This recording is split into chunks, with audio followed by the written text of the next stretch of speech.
1957. An Army evaluation board sits in a conference room at Fort Knox, Kentucky. On the table in front of them is a technical report on a new vehicle Alice Chalmers has just delivered. The officers read the specifications. Then one of them pushes the folder across the table and says what everyone in the room is already thinking. This is not a serious weapon. The vehicle on paper has no proper armor. Its steel hull is thinner than a truck door. It carries 6 rifles bolted to an open mount above the crew, each one so powerful that firing it creates a backblast capable of killing anyone standing within 20 meters behind it. To reload, the crew must exit the vehicle under fire, stand fully exposed above the hull, and load each barrel by hand. The Pentagon's own analysts had calculated that in any conventional engagement against Soviet armor, the vehicle would be destroyed before it could reload for a second shot. Every armored warfare doctrine written since 1944 said this was a dead end. A vehicle that required its crew to climb outside and reload in the middle of a battle was not a weapon. It was a coffin with wheels. The Army cancelled its order and walked away. The Marines looked at that same report, bought 297 of them, and spent the next decade listening to everyone explain why they were wrong. What followed was one of the most quietly vindicated stories in American military history. The Pentagon spent a decade trying to prove the M50 ONTOS was a mistake. The M50 ONTOS spent 1 month in Hyo City in 1968, proving it was the only thing that worked.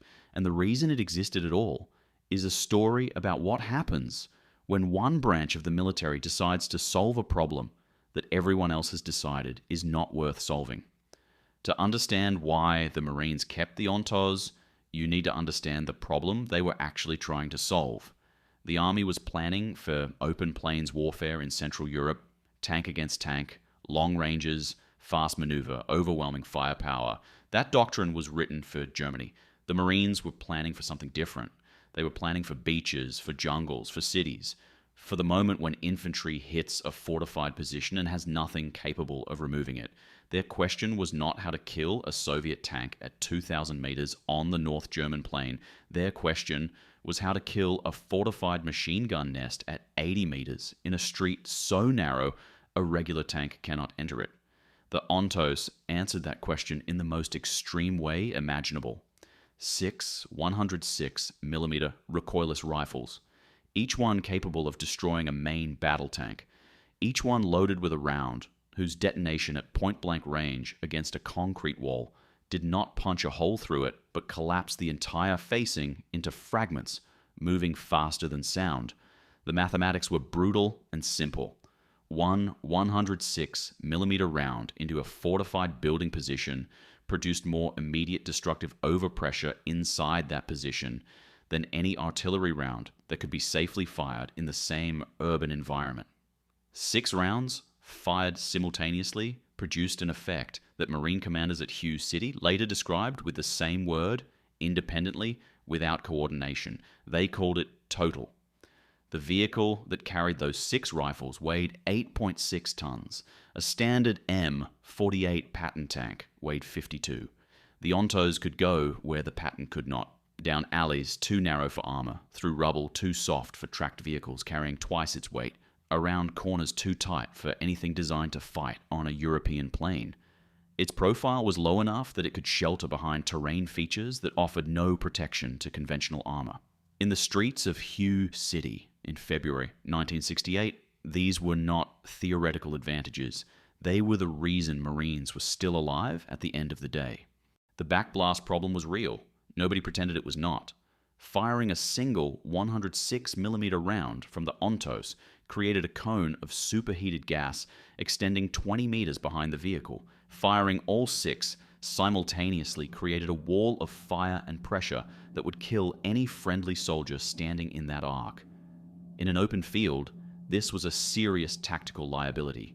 In an urban environment where walls and rubble surrounded the vehicle on 3 sides, it was a different calculation entirely.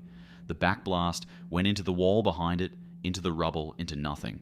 The ONTOS could position itself in a narrow street so that its backblast cone had nowhere to go except into dead space, while its 6 barrels pointed directly at the fortified position 40 meters in front of it. The reload problem was real too.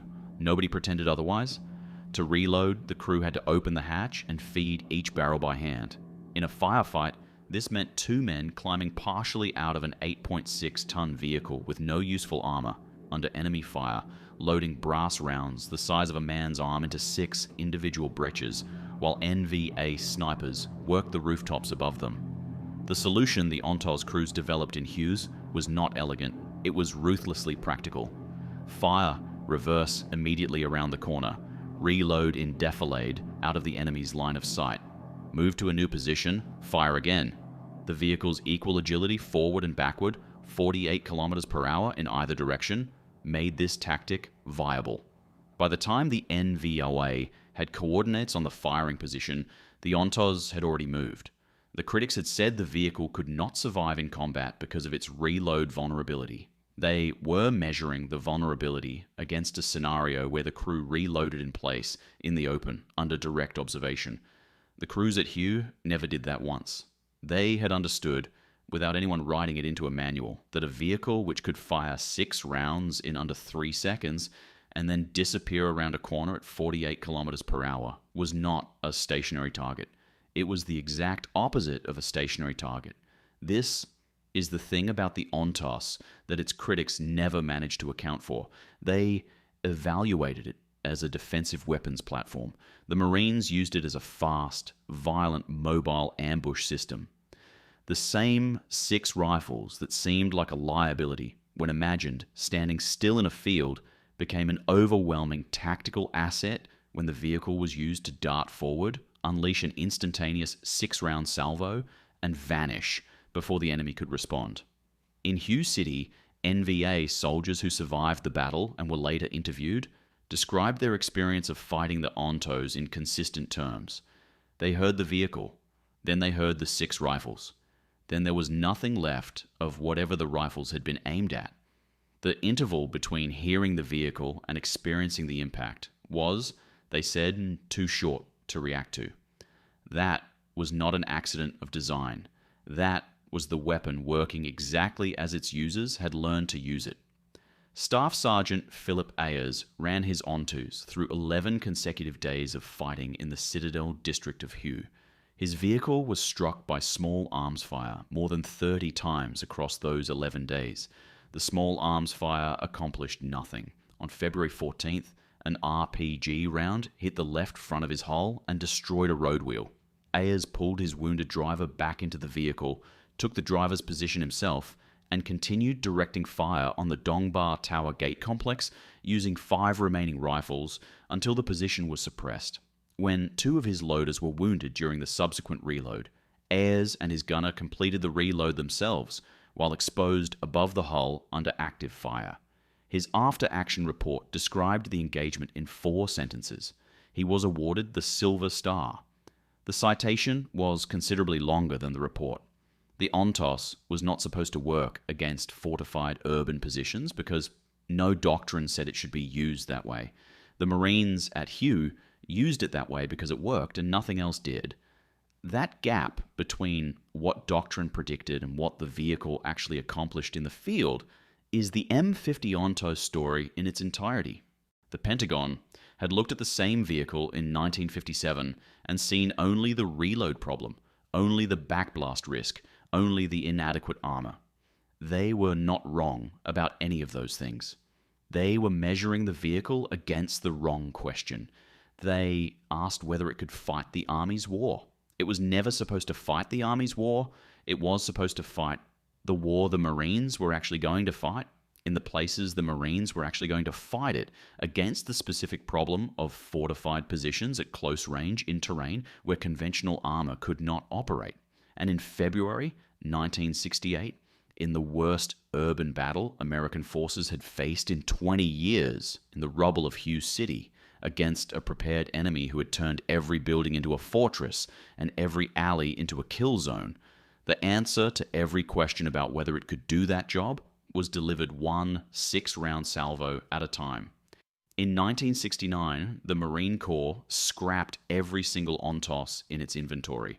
The guided anti-tank missile had arrived. The recoilless rifle concept was considered obsolete. The specific problem the ONTOS had been built to solve, fortified positions at close range in constricted terrain, was not addressed by any replacement system. The Marines simply stopped having a direct fire weapon capable of doing what the ONTOS had done at Hue. That gap remained in the inventory for the next 2 decades. When urban combat doctrine was being rewritten in the late 1980s in the context of potential operations in European cities, the officers doing the writing reached back through the records and found Hue City. They found the ONTOS. They found what it had done and what had replaced it, which was nothing. The Army had said in 1957 that the ONTOS was not a serious weapon. They were measuring it against a serious war they had planned in detail, with doctrine written over decades, for terrain they had studied and enemies they had war-gamed 1,000 times. They were right that it could not fight that war. They were right about every specific technical objection they raised. The vehicle's armor was inadequate, its reload was dangerous, its backblast was lethal to friendlies in the wrong position. The critics were right about all of it. They were measuring it against the wrong war. If you are finding this deep dive into the weapons the Pentagon threw away worth your time, hit subscribe. It takes a second, it costs nothing, and it keeps this channel producing exactly this kind of content.